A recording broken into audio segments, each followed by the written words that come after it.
بسم اللہ الرحمن الرحیم۔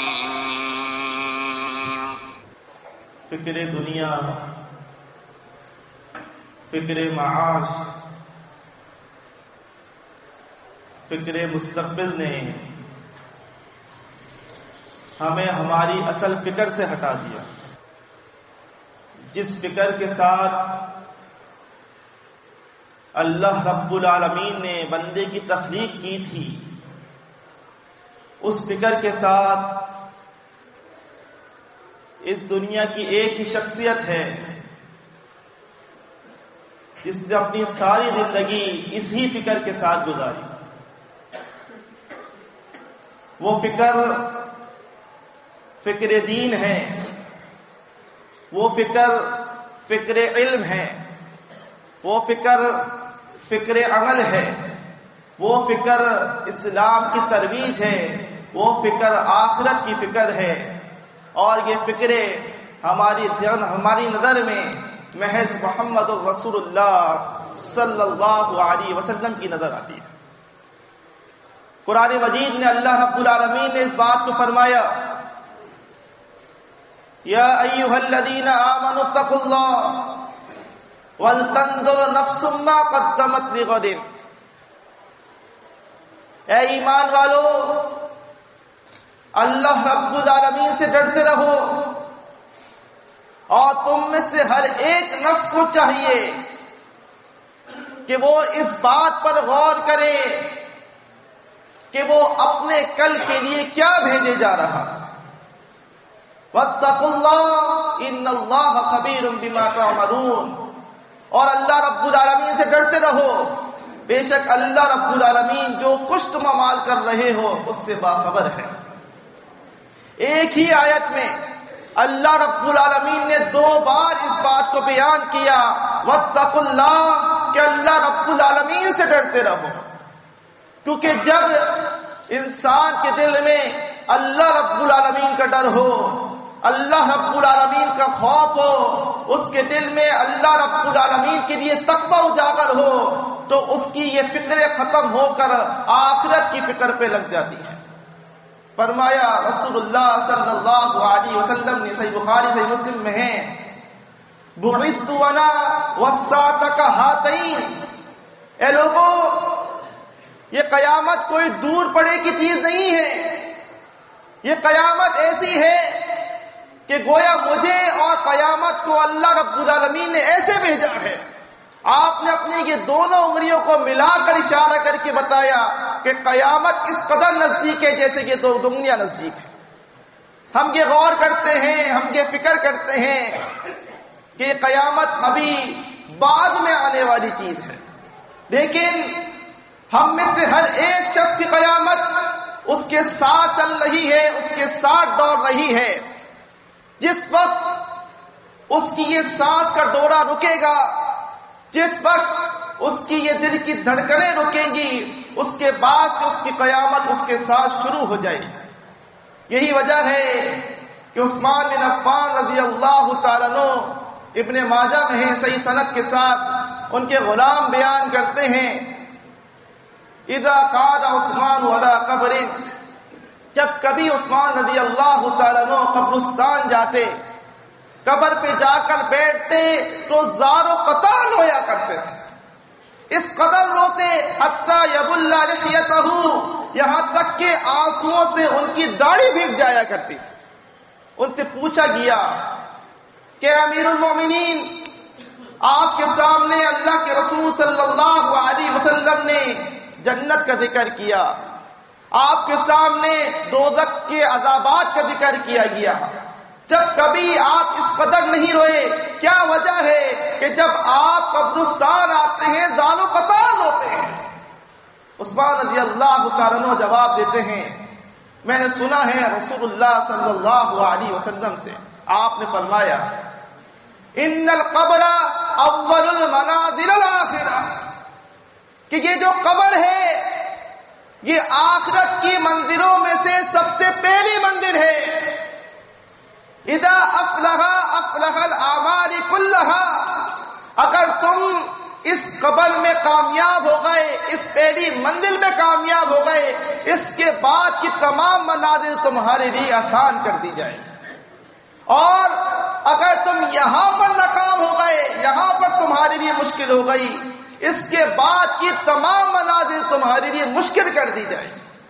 گویا کہ یہ قبر کی زندگی جو ہے، یہ جو منو ترے زمین میں دفن ہونا ہے، یہ جو کال کوٹری ہے، مومن کو سب سے زیادہ فکر اس کوٹری کی ہونی چاہیے، کیونکہ اس نے آنکھیں بند کرنے کے بعد جس جگہ آنکھ کھولنی ہے وہ اس کی قبر ہے، جہاں پر اس کے لیے 2 فرشتے مقرر ہیں جو اس سے سوالات کر رہے ہیں، جہاں پر اس کے لیے عذاب بھی ہے اور اس کے لیے راحت بھی ہے. سب سے زیادہ انسان کی فکر اس بات کے لیے ہونی چاہیے کہ وہ اپنی قبر کے لیے کیا جمع کر رہا ہے. ابن عمر رضی اللہ تعالیٰ عنہ فرماتے ہیں، صحیح بخاری میں ہے، رسول اللہ صلی اللہ علیہ وسلم میرے کندھے پر ہاتھ رکھ کر فرما رہے ہیں، آپ کا دست مبارک ان کے کندھے پر ہے اور آپ کا فرمان ہے، اے ابن عمر کن فی الدنیا کأنک غریب. اے عمر کے بیٹے، دنیا میں ایسے رہنا جیسے کوئی انجان، کوئی اجنبی ہوتا ہے، اور عابر سبیل یا کوئی مسافر ہوتا ہے. اس دنیا میں اسی طریقے سے زندگی گزارنی ہے جیسے کوئی مسافر ہوتا ہے جس کا کوئی مستقل ٹھکانہ نہیں ہوتا، اسے وہاں پر 2 سے 4 دن گزارنے ہیں اور اس کے بعد اسے واپس اپنی منزل کے لیے چلے جانا ہے. ابن عمر رضی اللہ تعالیٰ عنہ پھر اپنے الفاظ کہتے ہیں، اذا اصبحت فلا تنتظر المساء. اے انسان، جب تم صبح کر لو تو اس کے بعد شام کا انتظار نہ کرو. وَإِذَا أَمْسَيْتَ فَلَا تَنْتَظِرِ الصَّبَاحَ. اور جب تم شام کر لو اس کے بعد صبح کا انتظار نہ کرو، کیا معلوم کب اللہ رب العالمین کا فرشتہ آئے اور تمہاری روح کو قبض کر لے. الغرض یہ جو دنیا کی زندگی ہے یہ آزمائش کا گھر ہے، یہ امتحان کا گھر ہے، یہ دھوکے کا گھر ہے، یہ مچھر کا پر ہے اور یہ مکڑی کا جالا ہے. یہ دنیا کی زندگی عارضی زندگی ہے، جو ابدی اور ہمیشہ کی زندگی رہنے والی ہے وہ آخرت کی زندگی ہے. آج جو ہمارے شب و روز گزر رہے ہیں، جو ہم لیل و نہار گزار رہے ہیں، اگر ہم نے اپنی فکریں اس دنیا کو کمانے کے لیے لگا دی تو اللہ رب العالمین نے یہ گمان بھی ختم کر دیا کہ زیادہ مال و دولت سے اللہ رب العالمین کے عذاب سے نہیں بچ سکتے. اللہ رب العالمین نے یہ گمان بھی ختم کر دیا کہ زیادہ دولت سے تمہیں ہمیشہ کی زندگی بھی نہیں ملنے والی. فرمایا بسم اللہ الرحمن الرحیم وَيْلٌ لِكُلِّ هُمَزَةٍ لُمَزَةٍ الَّذِي جَمَعَ مَالًا وَعَدَّدَهُ. خرابی ہے ہر اس شخص کے لیے جو منہ در منہ لوگوں کی عیب جوئیاں کرتا ہے اور پیٹھ پیچھے بھی غیبتیں کرتا ہے. یہ کون شخص ہے؟ الَّذِي جَمَعَ مَالًا وَعَدَّدَهُ، جو ساری زندگی مال جمع کرتا رہا اور اس نے ساری زندگی اس مال کی گنتی میں گزار دی. وہ مال جمع کرتا رہا، مال گنتا رہا. یحسب ان مالہ اخلدا، کیونکہ وہ یہ گمان کرتا تھا کہ یہ مال اسے ہمیشہ کی زندگی بخشے گا، یہ مال اسے حیات جاودانی بخشے گا. کلا لینبذن فی الحطمہ، اس کی یہ گمان، اس کی یہ خوش فہمیاں ہرگز کام نہیں آنے والی. ان قریب اللہ رب العالمین اسے حطمہ میں داخل کرے گا. وما ادراک ما الحطمہ، اے رسول صلی اللہ علیہ وسلم آپ کو کیا معلوم یہ حطمہ کیا ہے؟ نار اللہ الموقدہ، یہ تو اللہ رب العالمین کی بھڑکائی ہوئی آگ ہے. التی تطلع علی الافئدہ، جب کہ بھڑکے گی، جب کہ جلے گی تو یہ اس قدر خوفناک ہوگی کہ اس کے چھولے انسان کے سینوں تک ان کے دلوں کی خبریں لے لیں. الغرض اگر حیات جاودانی، ہمیشہ کی زندگی مال و دولت سے ملنی ہوتی تو قارون آج تک جی رہا ہوتا اور ہمیشہ جیتا. اگر شہنشاہیت اور بادشاہت سے ملک الموت کو خوف آ جاتا تو فرعون اور نمرود آج تک اس دنیا پہ سلطنت قائم کیے ہوئے ہوتے. یہ اللہ رب العالمین کا اٹل فیصلہ ہے کہ کل نفس ذائقۃ الموت، ہر نفس کو، ہر زندہ جان کو اللہ رب العالمین نے موت کا مزہ چکھانا ہے، اور اس کے بعد اس کا حساب و کتاب اللہ رب العالمین نے ضرور بضرور کرنا ہے۔ وَأَقُولُ قَوْلِي هَٰذَا لِي وَلَكُمْ أَسْتَغْفِرُ اللَّهَ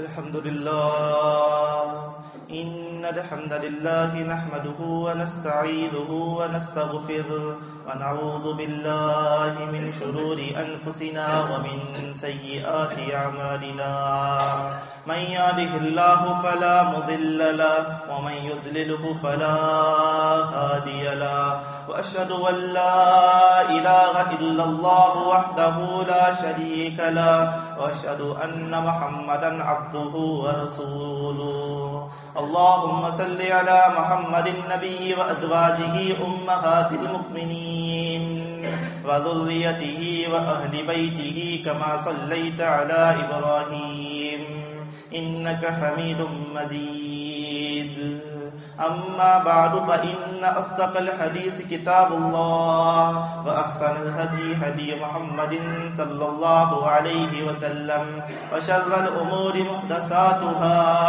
وكل محدثة بدعة وكل بدعة ضلالة وكل ضلالة في النار۔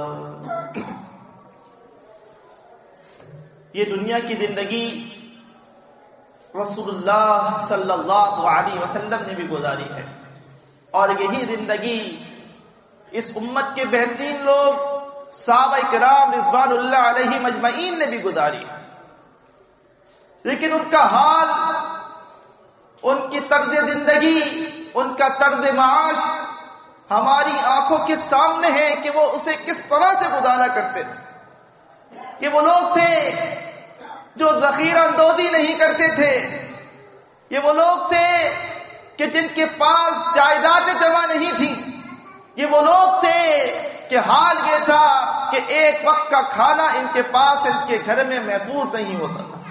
ترمذی میں حسن سند کے ساتھ عمر بن خطاب رضی اللہ تعالیٰ عنہ، ابو بکر صدیق رضی اللہ تعالیٰ عنہ دونوں گھر کے باہر کھڑے ہیں، محمد رسول اللہ صلی اللہ علیہ وسلم باہر تشریف لے جاتے ہیں۔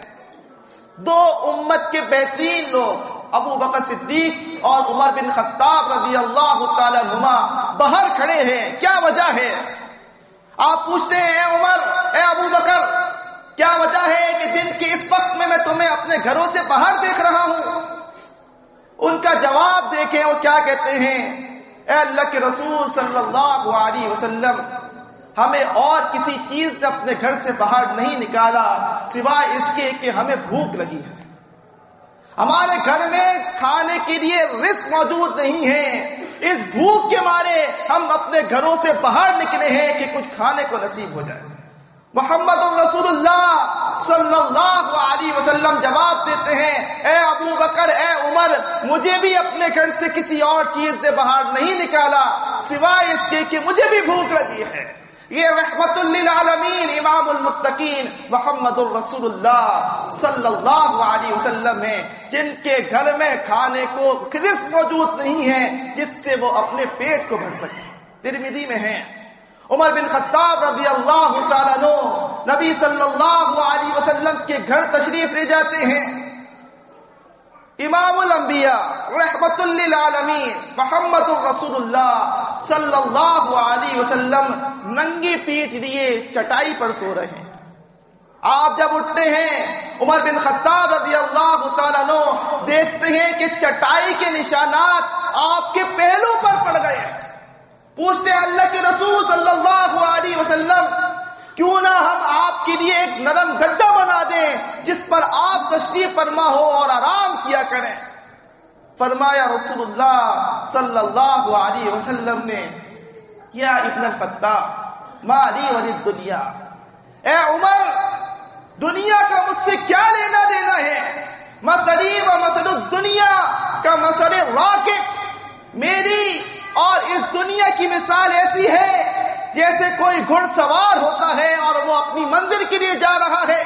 استظل الشجرہ اور راستے میں وہ کسی درخت کے نیچے جا کر بیٹھ جاتا ہے، کچھ دیر کے لیے آرام کرتا ہے، اپنی سواری پر بیٹھتا ہے اور اس درخت کو چھوڑ کر اپنی منزل کی طرف رواں دوا ہو جاتا ہے۔ یہ ہماری اس دنیا میں مثال ہے، گویا کہ ہم ایک سفر کر رہے ہیں اور کچھ وقت کے لیے، کچھ وقفے کے لیے ہم یہاں پر موجود ہیں۔ ہماری یہ منزل ہرگز نہیں ہے کہ ہمیں اسی دنیا میں ساری زندگی گزار دینی ہے۔